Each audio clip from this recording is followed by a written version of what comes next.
43% of people aged 16 to 85 years had experienced a mental disorder at some stage of their life, which is equivalent to like 8.5 million people. It's a huge number.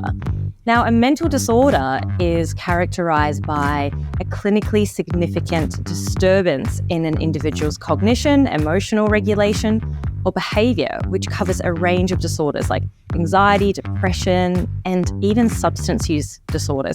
I think everybody would fall in this category. Like you say, everyone experiences lack of emotional regulation, anxiety, depression. So really, we all have a mental disorder, don't we?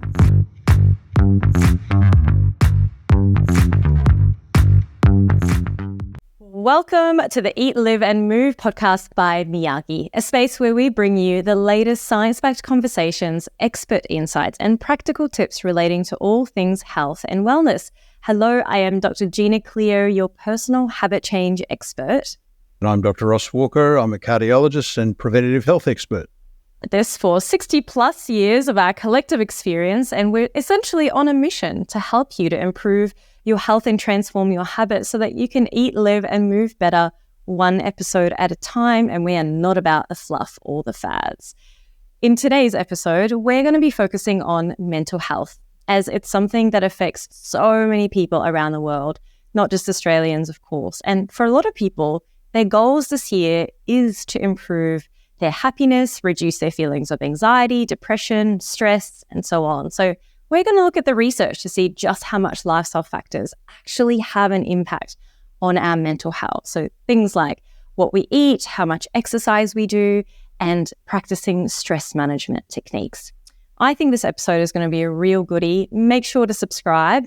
And Ross, let's dive in. So before we get into the nitty-gritty, the data and the science on mental health, which we love data and science, how many of the clients that you see in your clinic, would you say, report some kind of mental health concern like anxiety, depression, or chronic stress?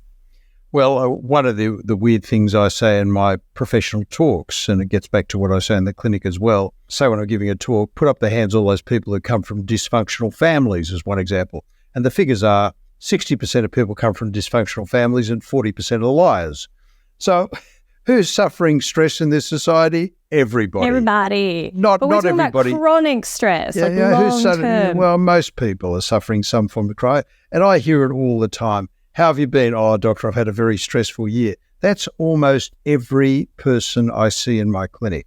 Not everyone has anxiety. Not everyone has depression.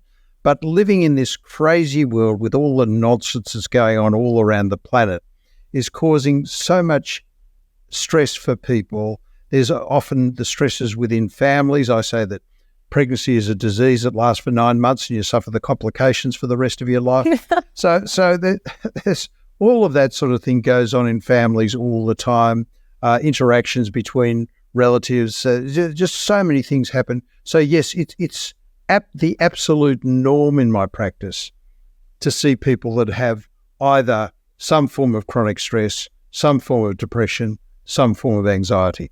And do you think that people that do experience, what you're talking about, which is you're saying essentially everyone, would you say most people are willing to admit it or they see it in their life? Or are they like, nah, other people are way worse off than me, like I'm fine?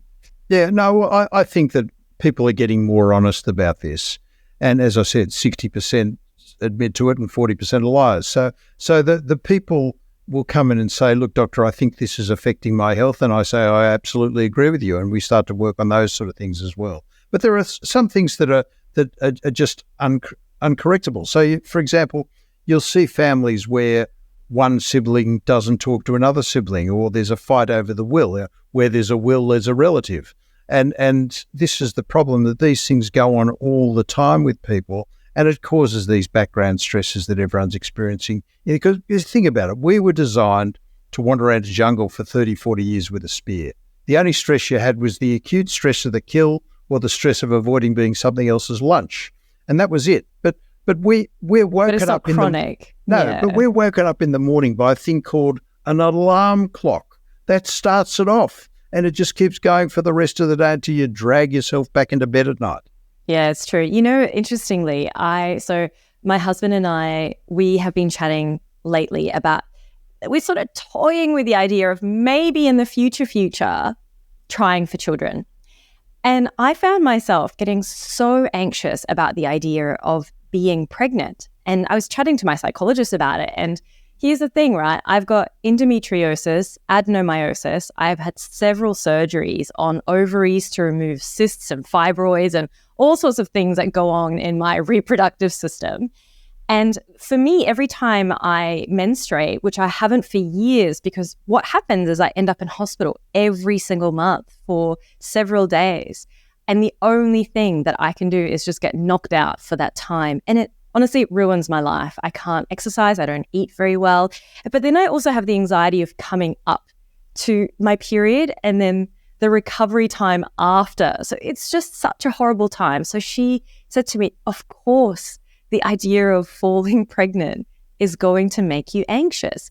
But I was trying to rationalize it and say, Gina Cleo, there are millions of women, millions, who have had a child. Like, I am one of the strongest people I know. I've been through some pretty horrible things. I can have a baby. I can do this. But my emotional brain is like, girl, you ain't going to be doing that very easily. And it has been a thing. I think there's also so many things that happen in people's worlds we would never know, we would never see, and we probably wouldn't even understand. And it's because of their own lived experience. Yep. And that's the point. We are all the collective experience we've had up to this point in our lives. And I think basically life is really a self-improvement program. So you've got to say to yourself every day, how can I do this better no matter what it is? And then whether it's, and look, as you say, not millions, billions of people around the world over all right, a long Ross, period of time. I was trying to make myself feel better by saying millions. Well, have had children, and I can assure you, having a father of 5 and grandfather of 8 with another one on the way, it's challenging, but it's also very, very, very rewarding. Well, congratulations. Rewarding. You didn't sell it before when you said that the 9 months of pregnancy is like a disease and then you have symptoms for the rest of your life. Suffer the complications for the rest of your life. I was like, I am not being sold on this one bit, actually. This morning I had a coffee with one of my children, my child number 4, and 2 of my grandchildren. And when those beautiful granddaughters give you a big kiss and cuddle, nothing's better than that. It's a joy, yeah. We should push on, my friend. We should. All right. I think most of us know that mental health is rapidly increasing. It's a real health concern that we have across the whole world. But here are some recent statistics that we've got in Australia. So these are from the National Study of Mental Health and Wellbeing, which was released only a few months ago in October 2023. So these are some of the stats. 43% of people aged 16 to 85 years had experienced a mental disorder at some stage of their life, which is equivalent to like 8.5 million people. It's a huge number. Now, a mental disorder is characterized by a clinically significant disturbance in an individual's cognition, emotional regulation, or behavior, which covers a range of disorders like anxiety, depression, and even substance use disorders. I think everybody would fall in this category.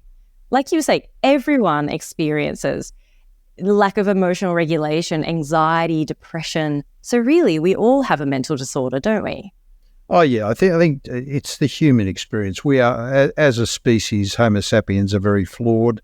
And I think all of us react to our stressors in different ways. Some people will feel anxious. Some people will feel depressed. Some people will throw things at other people and scream and shout.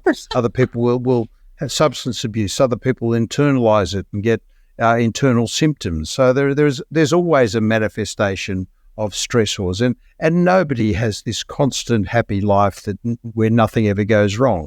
So one thing I find really odd is people think their doctors are immune to anything. Doctors don't get sick. Doctors don't get upset or anxious or depressed. Really? As I say, definition of an alcoholic is someone who drinks more than their doctor. But I agree with you. There's most people have one of these issues. Maybe not a full-blown, clinically significant disease, but most people have something. Yep. Yeah. Well, I mean, almost a third of people will experience anxiety in their lifetime. That's 5.7 million people. And 1 in 7 people will experience depression in their lifetime. 3.2 million people. I actually think it's more than this. I really do. I think it's more. I agree. And look, this fellow went into the doctor and he said to the doctor, one night I dream I'm a wigwam. The next night I dream I'm a teepee. The doctor said, I know your problem, you're too tense. My gosh, Ross, you're killing me with these jokes, Ross. I really have to work my mind when I know you're giving a joke because it takes me a minute. But that one was good. Here's another thing, right? A person may be negatively affected by symptoms of mental health concerns without necessarily meeting the criteria for a mental health disorder. And there's likely to be even more people then struggling with mental health than the statistics. Which is what we've just said. We've just that's said right. That. Yep. Yeah. Yep. Do you know that depression is the leading cause of disability worldwide, and it's a major contributor to the global burden of disease as per the World Health Organization? Yeah, well, can I say that the World Health Organization's come out recently and said that almost everyone up to the age of 75 will have had some sort of mental health issue by that age, which is what really we've been saying. It's so wild. And do you know that this costs the world economy approximately $2.5 trillion every year? And the cost projected is to rise by $6 trillion in 2030. I can't even fathom that kind of money. Oh, yeah, it's just ridiculous. Yep. Yeah. But there's a recent research that showed that only 10 to 25% of people that do experience depression actually go ahead and seek support by way of therapy. And that could be due to either lack of finances or a lack of trained doctors that aren't referring to the appropriate clinicians, or it could be the stigma associated with depression. What do you find in your clinic, Ross? Oh, yeah. A lot of people don't even want to talk about it. And it's only when you really delve into it with what's going on, when you ask them about their stresses and how they're responding to it, then you ask them about their sleep. I mean, for example, the symptoms of endogenous depression. It's the difference here. I just want to make this point. I think it's an important point. Someone goes into a doctor and says, I'm so depressed, doctor. I can't stand my partner. My kids are on drugs. I hate my job. That is not depression. That's grief. But endogenous depression is actually a biochemical disorder of the brain where you do lose your interest in things, i.e. you are depressed. So you've lost things that you used to really look forward to. You couldn't care less. You feel tired throughout the day. And this is another cardinal symptom of mild endogenous depression. You wake at 2 o'clock in the morning, staring at the ceiling for an hour, and you can't get back to sleep.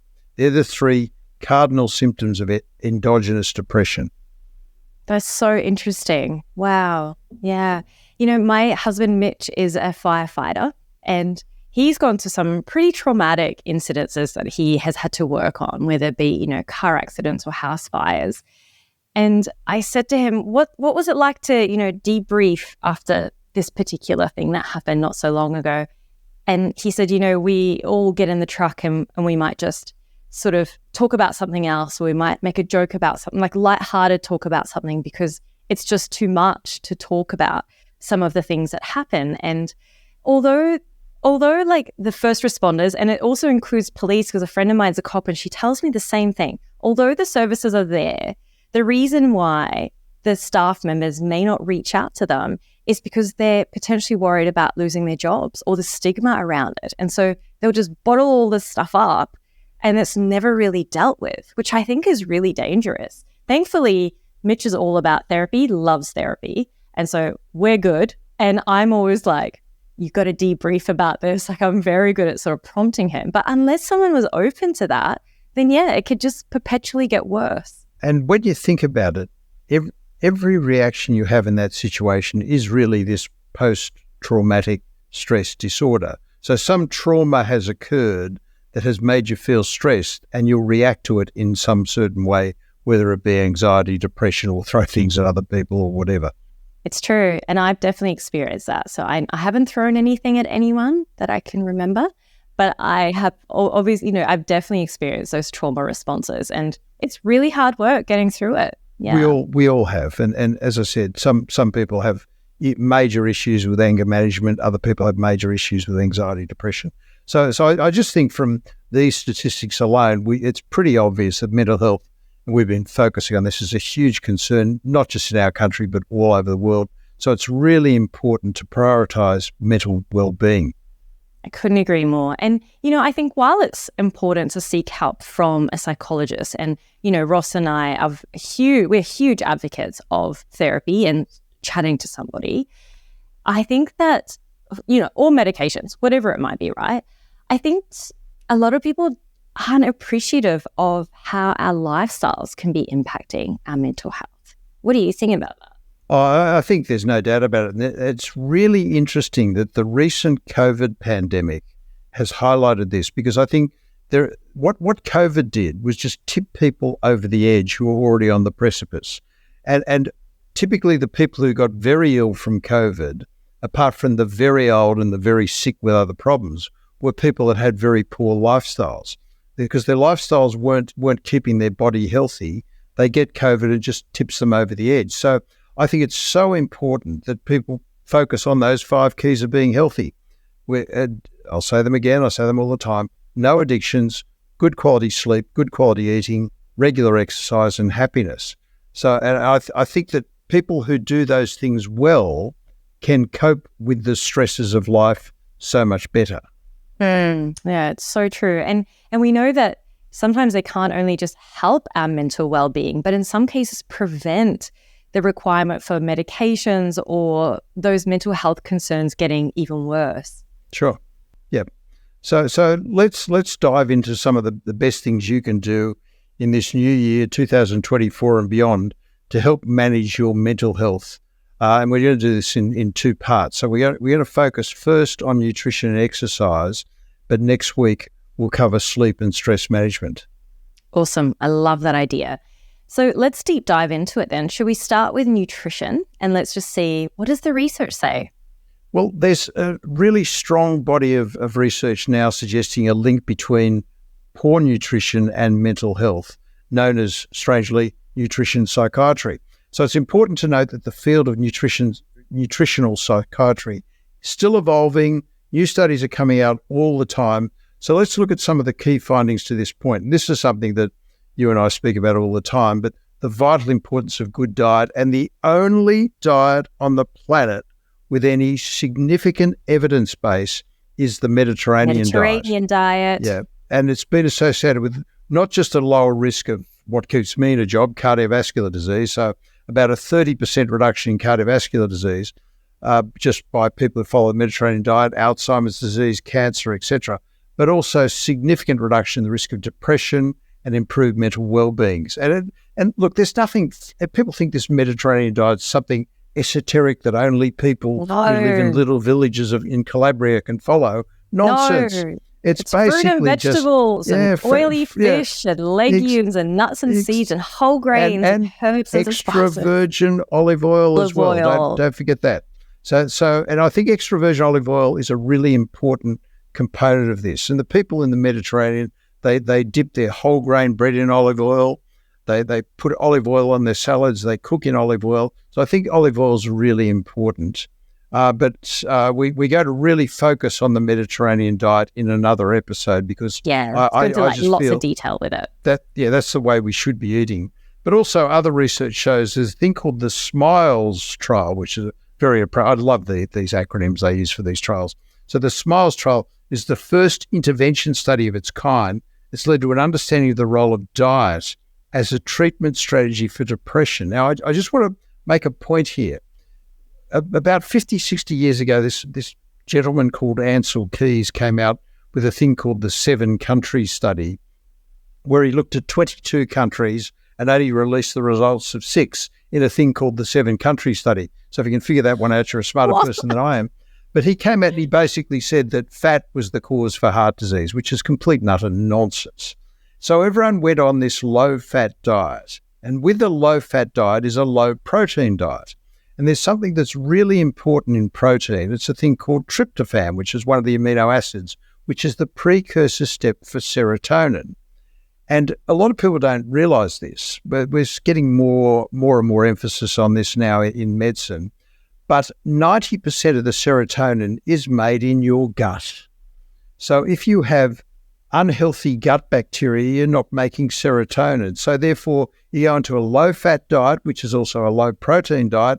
There's not enough tryptophan in your diet, so therefore not enough serotonin being made by your gut bacteria. And I think that's a really key reason why we're seeing people who have these ridiculous low-fat diets getting more depression, as one example. A low-fat diet would make me depressed just because it's low-fat, to be completely honest. But the protein's important as well. So this SMILES trial commenced in 2012, took people up to 2015, and featured participants with depressive symptoms, randomized them into two groups. One that followed a prescribed diet, Mediterranean-style diet, the other one just a standard diet.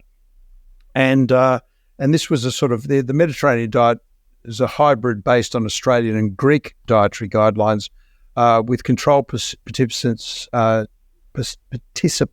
taking part in the social support groups. So this is what happened in this. 33% of the research participants who ate a modified Mediterranean diet reduced their depressive symptoms versus 8%, only 8% than those who were part of the social support group. Wow, that's huge. This is after 3 months. So we're talking about one in three people, no pills, improve their depressive symptoms on huge. A high-quality diet.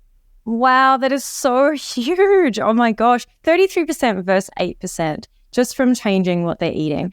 Okay, I know that we said that we would talk about the Mediterranean diet in a whole other episode, but this is a cliffhanger moment. Ross, can you tell us what is it about the Mediterranean diet that helps alleviate depression and improve our mental well-being in this way? Because that's a really big difference in 3 months. I've already mentioned the good quality proteins, which I think are really important. But also I think there's a big contribution here from, firstly, the monounsaturated fats in extra virgin olive oil, which there are other fats, but it's mainly monounsaturated fats, but also the omega-3 fatty acids. So the omega-3 fatty acids are basically divided into a thing called eicosapentaenoic acid, EPA, and docosahexaenoic acid, which is DHA. This is found in fatty fishes like salmon, mackerel, and they've been associated with significant lower risk of depression, I think also with the tryptophan that comes in the protein as well. It reduces inflammation, oxidative stress, and it basically keeps the nerves healthier as well, so you have better thinking. So it improves our mood as well, doesn't it? It sort of stabilizes our mood. Yeah. Absolutely. What if someone doesn't like fish? What do you recommend? You're speaking to someone who doesn't like fish. In fact, let me tell you. I just don't like the taste, and it makes me feel nauseated when I eat fish. And I tell, I'm just being honest, and I tell all my patients they should be eating fish if they enjoy it. But this is an interesting thing. There's a test called the omega-3 index, which is a pinprick test. You put it on a bit of blotting paper, send it off to a lab, and it measures how much omega-3 you have in your red cell membranes. So it's called the omega-3 index. So the average omega-3 index of Australians is around 4%, which is appalling. Now, one of my mates, a guy called Professor Bill Harris from the US, published a study in the New England Journal of Medicine where he looked at the omega-3 index of people at 4% versus anyone who's above 8%. What should we be? Where should we aim for? We should be above 8%. Okay. So what he found was that people who are above 8% compared with people who were average Australian, which is about 4%, had a 90% reduction in sudden cardiac death by having a high omega-3 index. Now, here's someone who doesn't eat fish because I don't like it. So I had my omega-3 index done. What was it? 11.9%. You can't be a high achiever like that. What do you, feed off nuts and seeds all day long? I do that to an extent, but I also take a bucket of omega-3 supplements every day. Okay, I want to get to that. But first, I do want to close the loop around what do we eat when we don't like fish. So omega-3s are also found in nuts and seeds, plant oils like flaxseed oil, soybean oil, and then fortified foods like breads, egg, yogurt, juices, milk, some soy beverages.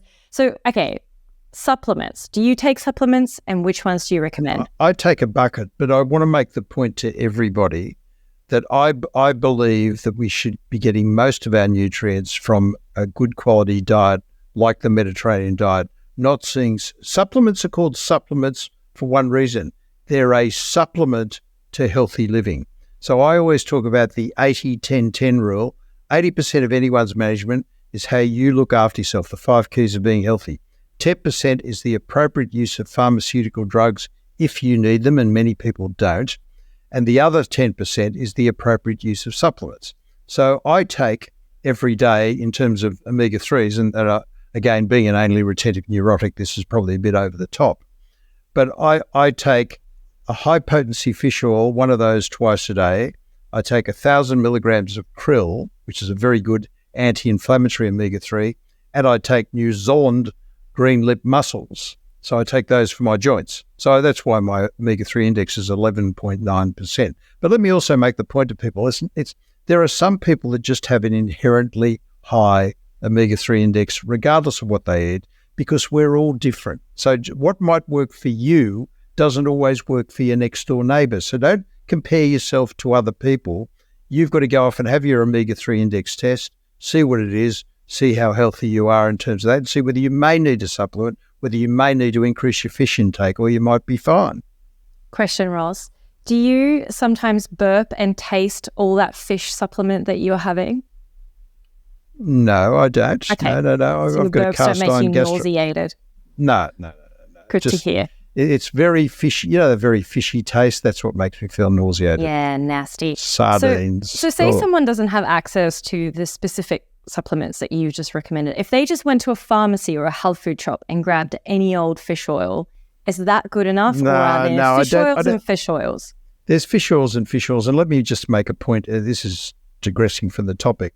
But when anyone takes supplements, please do not get your supplements on the internet from the US. US supplements are made to food standard. Australian supplements are made to pharmaceutical grade. So what it says on the bottle is in the bottle. There's no contaminants in the stuff. Whereas on the US supplements, there's often contaminants. A big study of 300 different supplement companies in the US showed 95% of them either had contaminants or what was on the side of the bottle wasn't in the bottle. Whoa, that's nasty. So don't get on iHerb and get your supplements from there. No, I don't know. iHerb actually makes good stuff. But they're American. No, not all American supplements are bad. So we can't particularly focus on one supplement, but one supplement company. But what I'm saying is, in a general principle, buy your stuff over the counter in Australia because you get pharmaceutical grade supplements. Got it. Great to know. Thanks, Ross. It's really valuable. So the big question here is, what do omega-3 supplements do? Well, firstly, what they do is they get into your membranes in the cell. So the covering of every cell is called the membrane, and that is the brain of the cell. That's the interface between the external environment and the internal environment of the cell. So what omega-3s do is keep that membrane healthier. And by doing that, you get a reduction in inflammation within the cell, because chronic inflammation has been related to not just many other physical diseases, but also depression and the anti-inflammatory properties of the Mediterranean diet, and in particular, the consumption of the fruits and vegetables, the olive oil, and all the fatty fishes we've been talking about, certainly may contribute to the reduced risk of depression. And here's the key, which we've already alluded to, is the effect of a good quality diet on our gut microbiota. Because that gut microbiome, we are 40 trillion human cells and somewhere between 40 to 100 trillion bacterial cells, most of them living in our gut. So we've got to keep those gut bacteria healthy, which we do by having the 2 or 3 pieces of fruit per day, the 3 to 5 servings of vegetables per day, which tragically less than 10% of people living in Western communities follow that, and they're the people that have the lowest risk of heart disease, cancer, depression, etc. So the gut microbiome is important, and then other lifestyle factors. So it's important to note the Mediterranean diet is often part of a broader lifestyle. So it's not just the diet, it's how they live. So they wake up in the morning, they have a good-sized breakfast with a whole lot of whole grains and fruits, and then they go and burn off any extra carbs in the hot Mediterranean sun in the morning, come back and have their biggest meal at lunchtime. The pasta and the glass of red wine makes them a bit sleepy, so they have an afternoon sleep. So it's a good thing to have an afternoon sleep. A study of 23,000 Greeks showed that those who had an afternoon sleep had a 40% reduction in cardiovascular disease. We'll get to that in the next section, of course. But also then they have a small meal in the evening, so they're not loading themselves up and not doing much activity. They're burning off any carbs when they're exercising in the morning and in the afternoon in the field. So it's the overall Mediterranean lifestyle that's really important. So what do we do in Australia? We have small breakfast, small lunch, huge evening meal, sit in front of that ridiculous thing called television, and we don't burn off the fuel we put into the body after that big evening meal at night, which is I think we one should of the all big move issues. to Greece. I'm thinking Santorini. Or Sicily or Calabria. There we go. And I think, look, it's also important to realise there are other aspects of nutrition and mental health. So we've been speaking a lot and focusing a lot on macronutrients, fat, carbohydrates, protein, but there's also the micronutrients are important. So certain vitamins and minerals, for example, the B group vitamins. So 50% of the population have a defect in or a mutation in the MTHFR gene, the methyl tetrahydrofolate reductase gene, and that's 50% of people. And if you get a big intake of fruits and vegetables, especially the leafy green vegetables, a lot of folate in that, and that's really good to help reduce your risk for depression. So there's the B vitamins. Vitamin D is vitally important. So a third of the Australian population have low levels of vitamin D, and there's a link between low vitamin D and depression. Mind you, there's a link between low vitamin D, osteoporosis, heart disease, cancer, multiple sclerosis, type 2 diabetes, asthma. Vitamin D is important. Zinc's important. Magnesium's important. All of these things play a crucial role in brain function. And if you have deficiencies, that certainly may be linked to mood disorders, and supplementation may help. And also, I'm a great believer in probiotics to keep those gut bacteria healthy as well. They're the things I'm talking about, encouraging people to eat. But I'm also encouraging people to minimize their intake of anything that has a lot of sugar in it, what I call white death, processed foods. We don't know what all those extra chemicals they put in processed foods do to the brain, all sorts of issues. And look, having a couple of cups of coffee a day is a good thing. You mentioned before you've minimized your intake of caffeine in the late afternoon because it affects your sleep. And there are people who are rapid metabolizers of caffeine, people who are slow metabolizers of caffeine. So I'm a slow metabolizer, so I can't have caffeine after about 2 or 3 o'clock. And I'm no metabolizer. Yeah. So therefore you got to minimize your intake. But a couple of cups of coffee a day for most people does have some significant health benefits, but you don't want it to disrupt sleep, which is so important for you. So agree. And, you've mentioned all these vitamins and minerals, but really what you're not saying is go out to the pharmacy and get yourself some vitamin D and zinc and magnesium and B vitamins. What we're really saying is if you eat a really great diet, you should have the whole suite of those beautiful vitamins and minerals in your diet. And only when needed, you can supplement with the extras. And there is a thing on focusing on vitamin D for a second called seasonal affective disorder, the acronym SAD. And why is that? Because during winter, when we don't have as much sun, people aren't getting as much vitamin D into the system. So it is important to get out in the sun. Now, again, we live in the skin cancer capital of the world, Australia. So you've got to be careful with the sun, but it doesn't hurt to get 10 or 15 minutes of good quality sun every day, good dose of vitamin D. I appreciated this when I was in Amsterdam last year. I was there during, I guess, autumn. And my Lord, I didn't see the sun one time. It rained, it was windy, but it was gloomy the whole time. I had a similar experience when I went to London and it was icky. I was like, I feel like I want to sit under, I don't know, some solarium light or something just to get some, like the feeling of sunshine and the bright light onto my skin. All right, so now we've established that nutrition and more importantly, the Mediterranean diet can have huge benefits for our mental health. I want to now talk about the next lifestyle factor, which is exercise. Yesterday, I was asked what is the number one habit that everyone can establish in their life and improve their life from, and it was it was a toss-up between exercise and sleep, but I chose exercise because that's going to help you get a better sleep. So let's talk about exercise. All right. Well, look, exercise to me is the second best drug on the planet after happiness. And it's been associated with improvements in mood, reduced symptoms of anxiety and depression. You think better, just your overall psychological well-being. And that's across all ages. And people who don't exercise in their 70s and 80s, never have exercise, they will still benefit from starting an exercise program. But the earlier you start, the earlier the better. I started my exercise program when I was 5, and it's continued now into my 60s. But also, there's a number of reasons why exercise will help your mental health. I think the first one is you're pumping blood up to the brain. When you're exercising, the brain takes 20% of your cardiac output.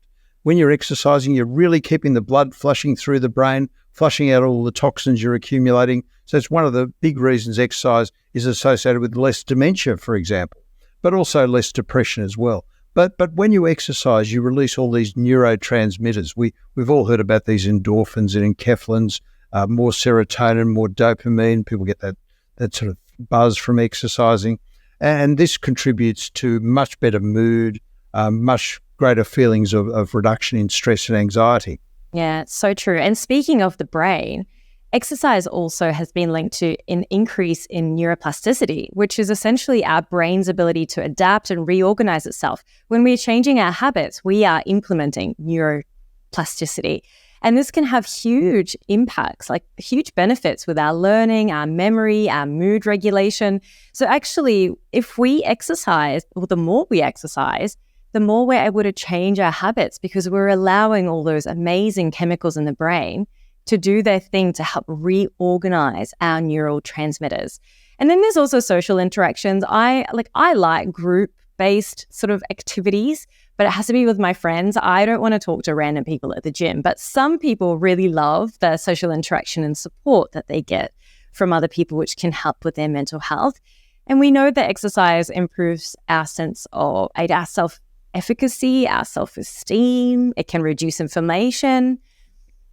Yeah, and can I say, when I was playing sport, I used to, with soccer for the last 30 years of my sporting life, I won't say career, that's too strong a term, but when I used to love Saturday afternoon, going down, seeing my mates. I wasn't a doctor, I wasn't a father, I wasn't a grandfather. I was the captain of the team and just there with my mates, and I just loved that time with my friends. And my squash partner, who's still a very dear friend of mine, we've had to stop playing squash together, but I used to just love going and playing with him, then sitting, having a chat afterwards. So there's so many good things about that. But also, let's get back to the more science behind it. Exercise has been shown to reduce inflammation, and all the chronic inflammatory parameters in the body are reduced by exercise. And we know there's a link between inflammation and things like depression, anxiety. Exercise improves your sleep. There's no doubt about that. Yes, I love that. Yeah. And better sleep can also affect your mood and affect your thinking, which I think is important. And just generally, people who exercise regularly are better thinkers. There's no doubt about that, and have less stress. So a new study from the University of South Australia, which was published in 2023, found that physical activity is 1.5 times more effective than counselling or standard medications for things like depression. And this study was published and this is a huge study, published in the British Journal of Sports Medicine. It's probably the most comprehensive review of this to date. It looked at 97 reviews, 1,039 trials, and it had in it 128,119 participants.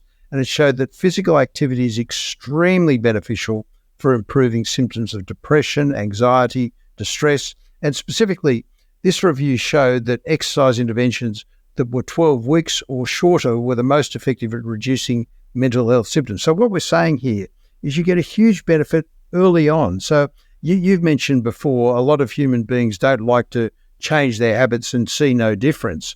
Well, you get into an exercise program, you'll see those differences pretty quickly.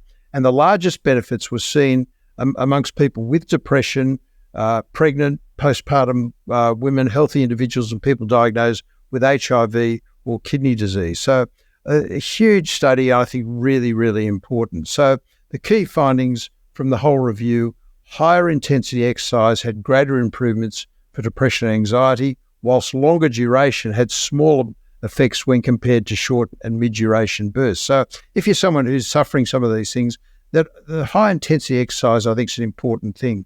And I do this every day on my bike, where I go in 30-second cycles. So 10 seconds I cycle really, really quickly, 20 seconds moderately, and I do that for half an hour every day. Training, Ross. I love it. Yeah. And it also found that all types of physical activity and exercise were beneficial. And that wasn't just the high-intensity exercise, things, just simple things like walking, resistance training. And I'm a great believer in just not just doing aerobic exercise. You got to do a bit of weights and stretching. And that's been associated, a combination of the two-thirds cardio, a third resistance training, about a 40% reduction in death, significant reduction in heart disease and cancer by doing all these things. Pilates and yoga are very, very good for you as well. And also, the research shows it doesn't take much for the exercise to make a positive change to your mental health. So even just 30 minutes a day of movement can help you really reap the benefits as far as your mental well-being goes. But of course, I've already mentioned how good it is for physical well-being. So the things I say to people is, if you can do it, play a team sport.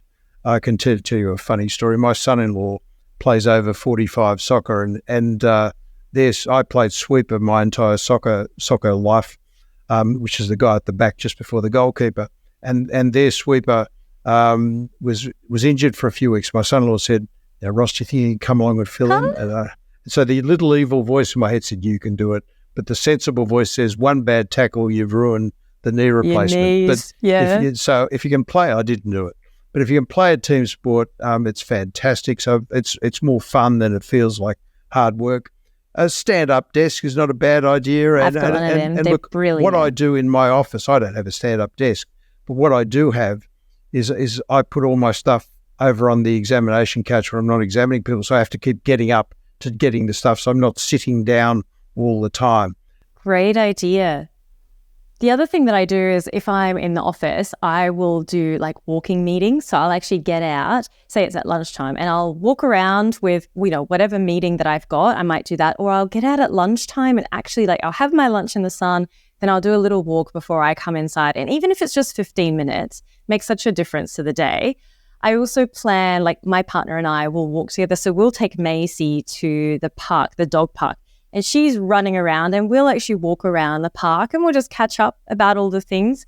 And sometimes when I'm catching up with friends, I'll say, "Hey, let's go for a walk," rather than sitting down and having a coffee, which can be really nice. And then, look, I don't have kids, but I know a lot of people that get their kids involved, playing in the backyard, get the frisbee out or a soccer ball, or go to the beach and play cricket. It doesn't have to feel like exercise, does it? Or if you just want to do something at home, there are so many great YouTubes for whatever duration you want that you can just do at home, just to start with just a little bit of movement. Now, before we finish up today's episode, we have got a question to answer from one of our members, and it is maple syrup better than honey? We asked our dietitians to answer this one, and this is what they said. Maple syrup and honey are quite similar in nutrition. For example, the calories, carbohydrates, and sugar, they're quite similar. But honey is actually slightly higher in carbs and sugar, but it's quite a minimal difference, so I wouldn't even really note that too much. Both aren't hugely nutritious and foods that shouldn't be consumed in large quantities. So at the end of the day, it comes down to just having either of them in moderation and choosing what you prefer based on taste preferences. And we do know that honey and maple syrup are better for you than pure sugar. They do still have some nutrients in them which are going to be better. So if you like the taste, I'd go for it. Do you have a preference, Ross? Neither. Yeah, neither. No, of course, I'm one of those, neither. You don't like sugar. No. I don't particularly like sugar, but I'm one of those people that I don't like the taste of honey. And a lot of people love me. I just don't like, just like fish. I don't like the taste of fish. And and again, I'm not against it. I just don't enjoy it. And I think you've got to be honest with yourself. What you don't enjoy, you don't enjoy. You want to destroy a pizza, put an anchovy on it. You and I have opposite kind of taste buds. I love all the things you've just listed. All right. That brings us to the end of this week's episode on Eat, Live and Move with Miyagi. We hope you enjoyed part 1 of this 2-part series focusing on lifestyle factors that can help with our mental health. Next week, we're going to dive into part 2. So please make sure to tune in, because we all have stress in our life and we all want to improve our mental health or our mental wellness. So please do subscribe, keep us in your ears.